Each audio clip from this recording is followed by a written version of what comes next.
Hola, ¿qué tal? Saludos, muy buenas y bienvenidos una vez más a Fútbol 360 NetBraining. Bienvenidos una vez más, como digo yo siempre, no a mi canal, sino a vuestro canal. Bueno, pues hoy volvemos con la pizarra del estratega. 4 partidos después podemos analizar una victoria del Club Deportivo Mirandés por 2-1 en un derbi de Burgos absolutamente trepidante ante el Burgos Club de Fútbol. Bueno, como siempre, bueno, lo primero, pediros perdón. Ya sabéis que ayer hubo apagón general y no pudimos al final hacer la pizarra, que como ya os dije os avisé de que para el lunes teníamos pizarra, pero como pasó todo esto, no hemos podido estar. Y lo dicho, empezando ya el programa, como siempre, vamos a empezar por el lado jabato, por el lado de los de Lishi, y luego seguiremos con el cuadro blanquinegro, con el Burgos Club de Fútbol. Bueno, en clave mirandés. em,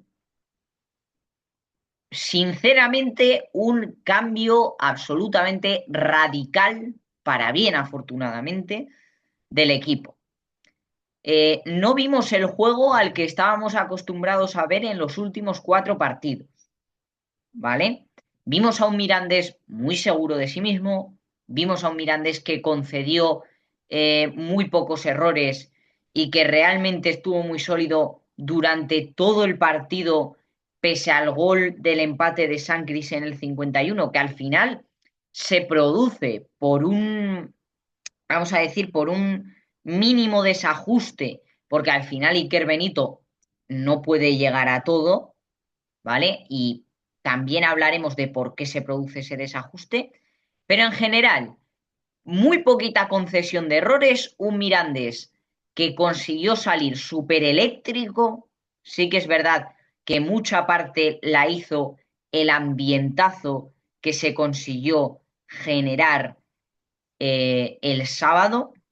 Fue una absoluta barbaridad y os doy la enhorabuena a todos y las gracias absolutas y deciros que así tiene que ser Andúba los 2 últimos partidos que quedan, porque ahora ya cada partido para el Mirandés es un match ball, es una final. Vale, un Mirandés que empezó súper eléctrico, que mantuvo una primera parte en la que parecía que tenían, en vez de dos, que tenían 40 pulmones, sinceramente, si no aparecía uno, aparecía otro. Raro, una cosa que cambia y que varía respecto al aspecto táctico es que el Mirandés se tira toda la primera parte presionando alto. Y es una cosa que os voy a decir, a mí me encantó.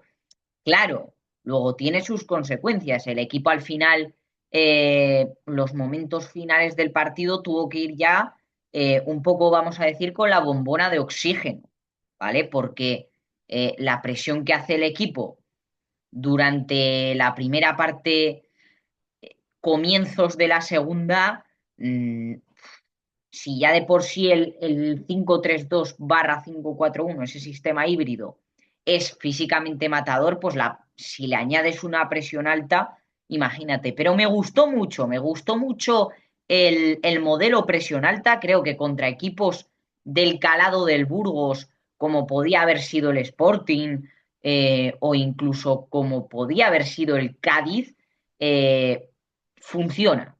Quiero decir, es eh, la presión alta para equipos que juegan con línea de 4, pero que a su vez juegan cerrados, ¿vale? Digamos que es el elemento fundamental para tirar abajo sus planes de partido. No hay más que ver la primera parte, ¿vale? Una primera parte en la que la sensación, siendo sinceros, no era de ir 0-0. Una primera parte en la que la sensación era de habernos ido por lo menos 2-0 ganando al descanso. Por lo menos.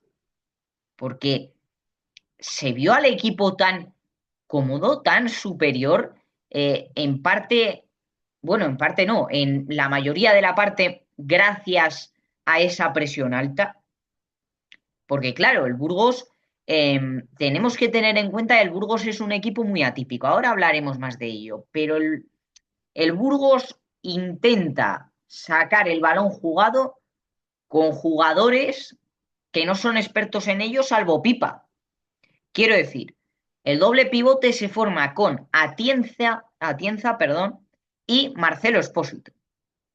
Pero es que atrás tienes a Pipa, que sí que te puede sacar el balón jugado, a Aitor Córdoba que no, a Grego Sierra que tampoco y a Florian Miguel que menos todavía. O sea, quiero decir, eh, en las salidas de balón, no soy ningún genio del fútbol diciendo esto, participan pivotes, centrales y laterales como participantes principales. ¿Vale? Luego pueden influir distintos jugadores, ¿vale? Pero normalmente centrales, laterales, pivotes. Tienes dos pivotes que no saben sacarte el balón jugado y tres de los cuatro defensas que tampoco. Solo uno, que fue Pipa, se tuvo que carrilear el juego del Burgos, que de hecho fue, para mí, ni siquiera Sancris, aunque marcó el gol del empate, ni siquiera Sancris fue el MVP del Burgos. Para mí, el clarísimo MVP del Burgos Club de Fútbol en la tarde del sábado fue Gonzalo Ávila Pipa. Fue Gonzalo Ávila Pipa. Un tío capaz de carrilearse el juego de todo un equipo, desde el lateral. Y claro, capaz de desajustar por completo a un pedazo de carrilero de la categoría como Siker Benito. ¿Vale? Pero bueno, volviendo al Mirandés, que me estoy saliendo del tema. Muy bien, Postigo. Sinceramente, creo que en cuanto a ritmo, no es el jugador que busca este sistema. Quiero decir, creo que Sergio Postigo, obviamente por edad y por todo lo que no ha jugado, no está al nivel de ritmo que los demás. Eso es obvio, ¿vale? Pero tengo que reconocer que la estabilidad y la tranquilidad, y esto no pensaba que lo iba a decir, que le da al equipo con balón,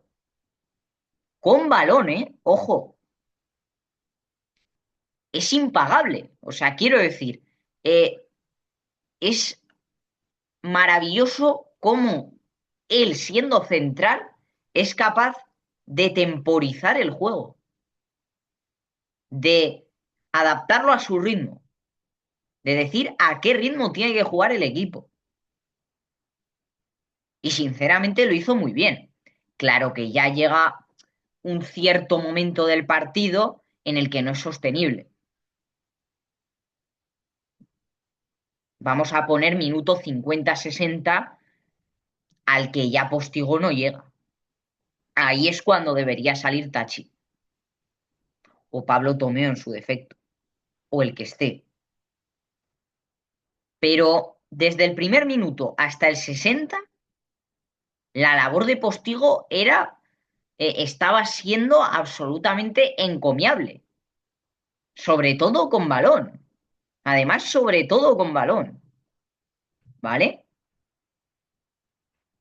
O sea, me sorprende, yo pensaba que iba a destacar aspectos defensivos, que también podría, ¿eh? ¿Vale? Pero me sorprendió el manejo con balón, el cómo maneja el flujo de juego del equipo con balón. Bestial, bestial, ¿vale? Ahora, claro, sí que es verdad que yo, a Postigo, como ya dije en la previa, no lo hubiera puesto de titular. ¿Por qué? Porque, claro, lo hizo muy bien con balón. Pero es que, como obviamente pasó, alrededor se le pusieron Sancris y Curro. Y no pudo con ellos en cuanto a ritmo. No pudo con ellos. Y era evidente. Porque, claro, lo bueno que tenía y como se compensó más o menos la cosa fue con la presión alta del Mirandés.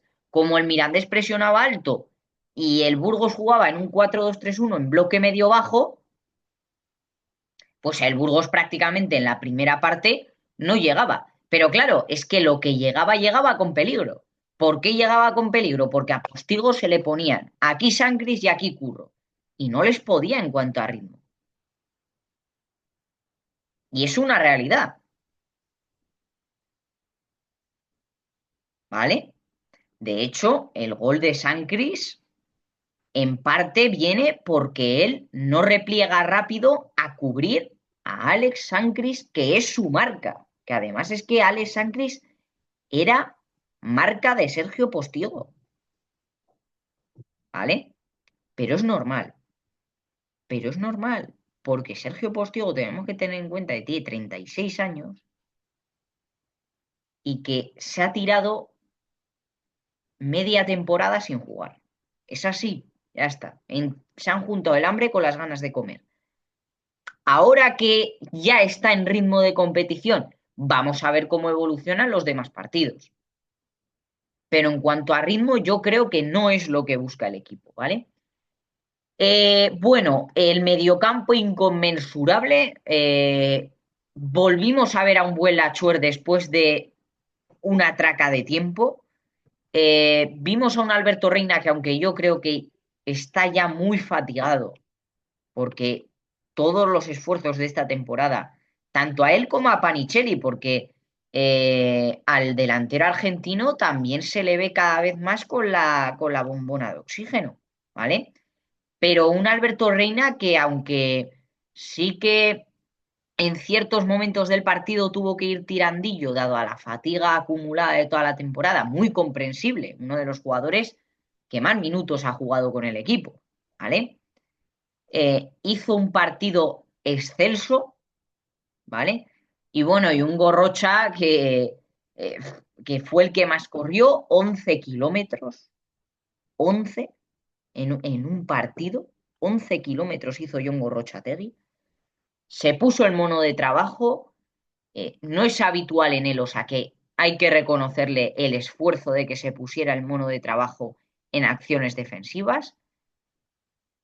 Supo también temporizar el ritmo de partido muy bien. Entre él y Postigo llevaron el juego con balón de una manera impecable. Y bueno, y una delantera con un Panichelli que trabajó todo y más, pero con un Iceta que, madre mía, que no es el mismo para nada de la primera vuelta, ¿vale? Y de eso teníamos que hablar, ¿vale? Dos aspectos negativos en cuanto al partido, ¿vale? Los dos únicos, para sacar algo de lo que más o menos hacer un poco de autocrítica eh, y, digamos, tratar de solucionarlo. Lo de los minutos finales. Es muy difícil retener puntos si te pones así de nervioso en minutos finales. Yo entiendo que hoy era un derbi, pero es que en Elda te pasó lo mismo. Es que en Albacete te pasó tres cuartas de lo mismo, ¿vale? Quiero decir, lo de los minutos finales tiene que parar ya, ¿vale? No puede haber tantísima incertidumbre en el equipo. Imposible, imposible, ¿vale? Porque eso denota falta de confianza. Y este equipo, por lo que es capaz de hacer, no puede estar falto de confianza, ¿vale? Y lo segundo, Urco y Zeta. Bueno, pues un jugador que por la posición en la que se le coloca tiene que hacer unas ciertas compensaciones a la banda de Iker Benito que por lo que sea, no está queriendo hacer. Claro, en la primera parte cuando el Mirandés presiona alto, muy bonito todo. Pero en la segunda parte, cuando el Mirandés tiene que bajar un poco el ritmo y el Burgos empieza a subirlo, ahí es donde el equipo se descompensa. Y por eso, de ahí, los cambios de Adrián Butzke y de Joel Roca, que estuvieron muy acertados. Esta vez sí que ha atinado Lisi con los cambios. Cuando hay que reconocerlo, hay que reconocer.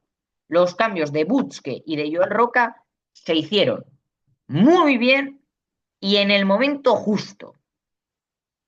Así que enhorabuena para Lisi, ¿vale? De ahí el cambio de Joel Roca y de Butzke, porque se estaba viendo que al no hacer compensaciones, Iker Benito se quedaba solo y tenía que hacerlo todo él, ¿vale? En la acción del gol de Gonzalo Ávila, de Pipa, se puede ver perfectamente cómo es Iceta el que se desprende de hacer las ayudas. Y se queda Iker Benito solo teniendo que retroceder él solo, ¿vale? Entonces, eh, en cuanto al tema Urquizueta, eh, a mí me sigue pareciendo un jugadorazo, pero si no hace esto, si no hace las compensaciones a banda, me parece que tenemos que replantearnos el estatus de Urquizueta, el estatus de titular de Urquizueta. Si no quiere hacer las compensaciones a banda, hay que pensárselo, porque este sistema requiere que tú hagas unas compensaciones a banda. Mira, en el anterior programa de la pizarra del estratega, leí un comentario, ¿vale? Interesante sobre Iceta, ¿no? Un comentario de un chico que nos ve desde hace poco, creo. No voy a decir el nombre. Bueno, sí, Jorge Lozano, porque lo tenéis aquí. O sea que sí, lo digo. Y me pareció muy interesante el comentario. Y al final del comentario decía algo así como que Iceta tenía que trabajar más, ¿no? Él decía que Iceta al final se creía Maradona y estaba descuidando otros aspectos y que por eso lo estábamos viendo menos. Pues amigo Jorge Lozano, te doy la absoluta razón. Es que Urquizueta no se puede desprender de hacer las ayudas, porque es lo que le mantiene con la titularidad. Si no, ya hemos visto que Urquizueta, en un caso contrario, es decir, si Urquizueta no hace las ayudas, no nos resulta útil, siendo sinceros. No nos reporta nada, ¿vale?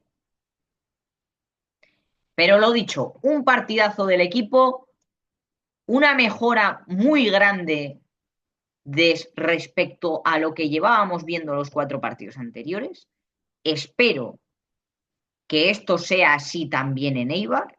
Vamos a ver qué versión del equipo vemos en Ipurúa. Pero hasta entonces hay que estar contentos, hay que mirar hacia adelante. Nos hemos reenganchado a la lucha. Cada partido ya es un matchball y a pensar así. Y a pensar que cada partido es un matchball. Y que tenemos que ir a por cada partido con uñas y dientes. No queda otro remedio. ¿Vale? Bien, antes de pasar con el análisis del Burgos y la previa del partido en Eibar, quería, bueno, voy a destacar 2 cosas. Voy a hablar sobre la polémica que ha habido durante toda esta semana con la gente de Burgos por el gol de Florian Miguel. Pero primero voy a hablar de esto, de este dato tan interesante que nos proporcionan nuestros amigos de Onda Rojilla, que por cierto, muchas gracias por dejarnos utilizar el tuit, de verdad, ¿vale? Bien, Los goles de Joel Roca entrando al campo en los minutos finales de los partidos han dado, atentos al dato, 7 puntos al Mirandés. Los goles de Joel Roca entrando en los minutos finales le han dado 7 puntos al Mirandés esta temporada.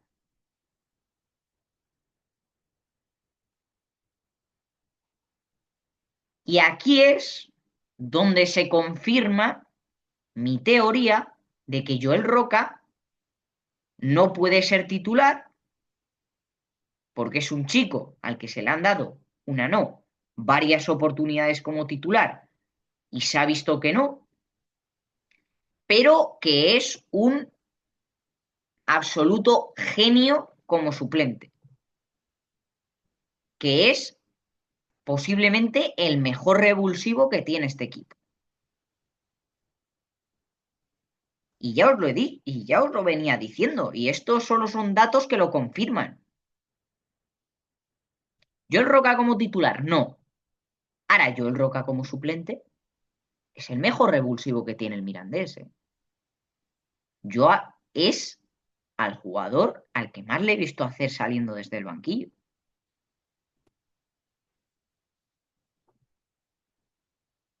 Y también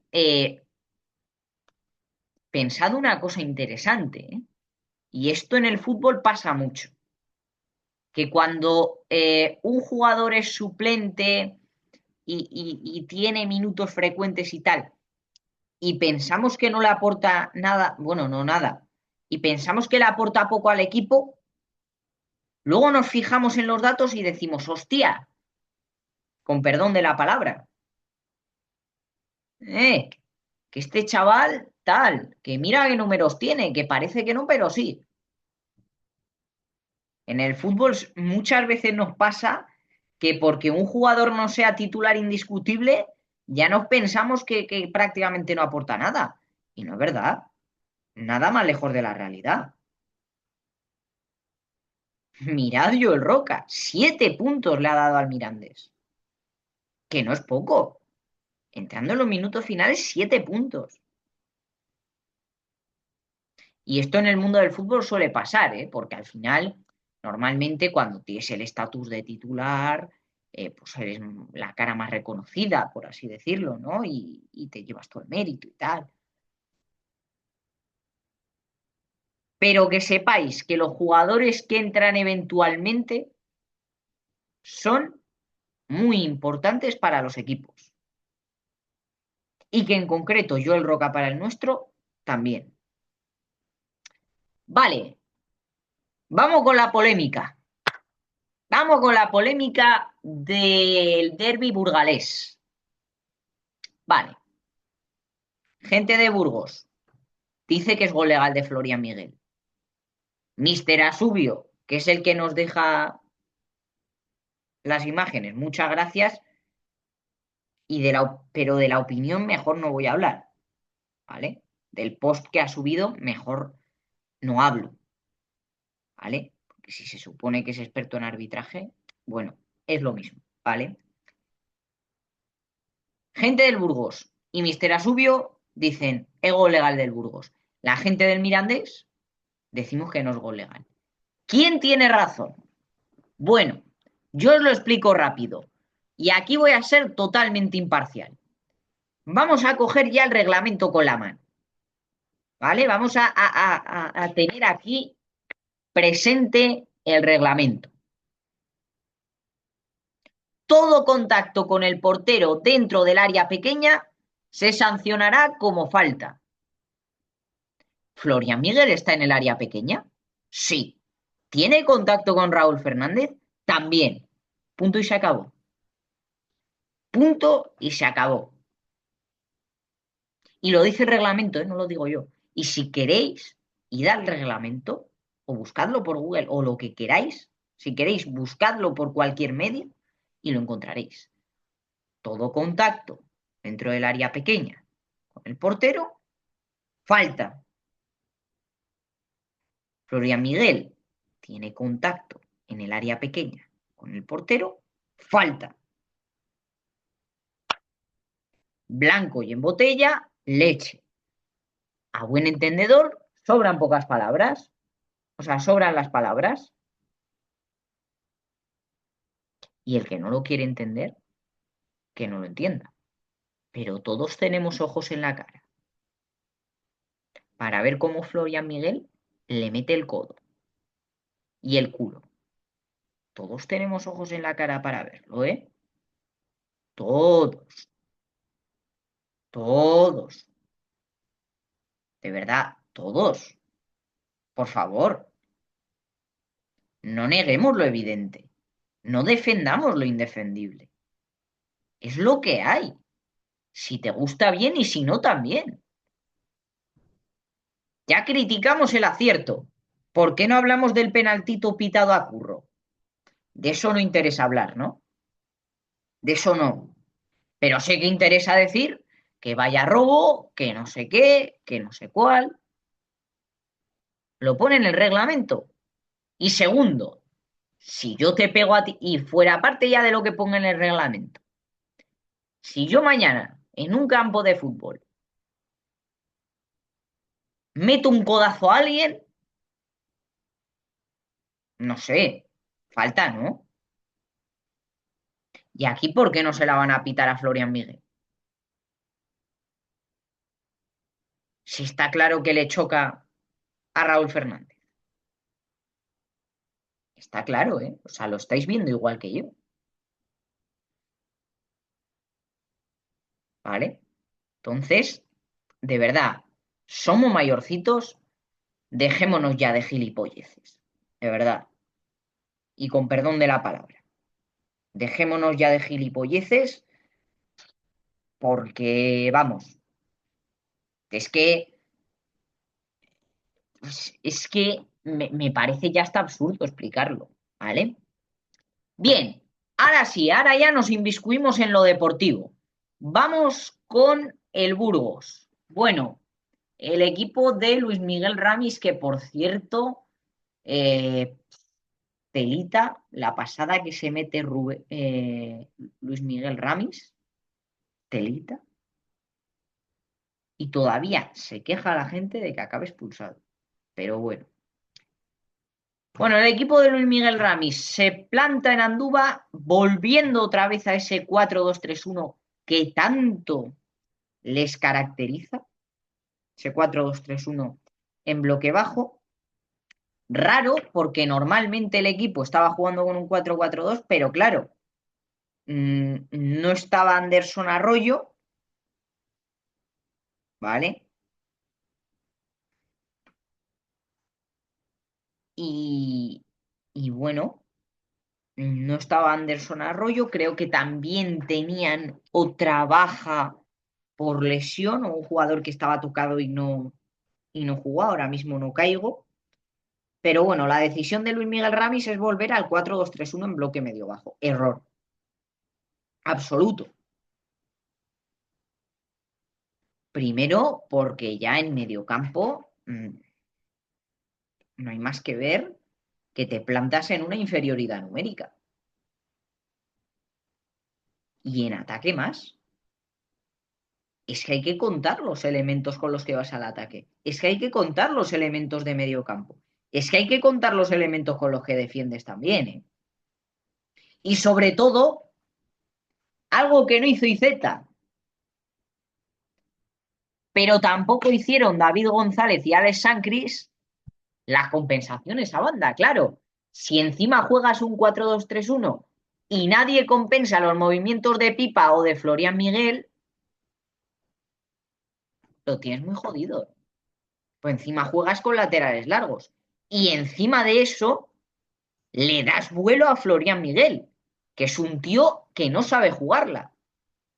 ¿Vale? Entonces, ya ahí la has roto. ¿Vale? Lo único bueno que tienes es que al final tienes a Pipa y a Sancris que son tan, tan, tan, tan, tan habilidosos que al final se cargan a las espaldas el juego del equipo, ¿vale? Pero, claro, ¿vale? Sí que es verdad que luego cuando el Burgos, a los minutos finales del partido, pasa a 4-4-2, pues se le ve un crecimiento más exponencial, pero ya era demasiado tarde. Bueno, lo dicho, vamos con una previa rápida del partido en Eibar, porque se nos está acabando el tiempo, básicamente. Bueno, el Eibar, el equipo de Benat San José, que se va a plantear en el mismo sistema que el Burgos, 4-2-3-1, bloque medio, ¿vale? Esta vez no va a ser medio bajo, esta vez va a ser bloque medio. Un equipo que llega en una dinámica tremenda, lleva 9 partidos sin perder, ¿vale? Eh, Debería volver a salir Iceta de titular, por mucho que no te haga esa doble compensación, porque al final lo que te puede dar en una supuesta presión alta de comienzo, como has hecho contra el Burgos, es más de lo que te pueda quitar con lo de la compensación, ¿vale? Estaría bien también empezar el partido en Eibar presionando alto para ver cómo el equipo de Benat San José es capaz de responder. Hay que seguir manteniendo la calma con balón, hay que estar fríos, ¿vale? Hay que combinar entre los momentos en los que sacas el balón jugado y los momentos en los que la tienes que dividir, como bien hicimos el otro día en el derby. Y sobre todo, claro, estar atentos a las vigilancias, que es algo que también nos falló contra el Burgos, ¿vale? Y sobre todo, intentar meterle en la cabeza al equipo el estar un poco más sosegados en los momentos finales de partido, ¿vale? Así que nada, pues un Eibar que nos va a jugar muy parecido, casi calcado al Burgos. Sabemos dónde están sus puntos de juego, que son Mateus Pereira y John Bautista. Uno lleva el gol, otro lleva el juego, pero los dos pueden crear. Entonces, pues ese nexo de juego, vamos a decir, lo tenemos controlado, ¿vale? Esa raíz del juego del Eibar la tenemos controlada, ¿vale? Bien, pues hasta aquí el programa. Espero que os haya encantado. Muchísimas gracias por estar ahí siempre. Que ya sabéis que sin vosotros, sin vuestro apoyo, esto no sería para nada posible. Esta semana ya sí que vais a tener la parte 2 de los equipos que juegan en ligas de fuera de su país, ¿vale? Para ya terminarlo, que la semana pasada me vino un poco todo a rebullón, por así decirlo, y no pude terminarlo, pero ya vais a tener esa parte 2 y ya terminamos con ello, ¿vale? Muchísimas gracias por todo, un saludo, adiós, adiós, hasta la próxima.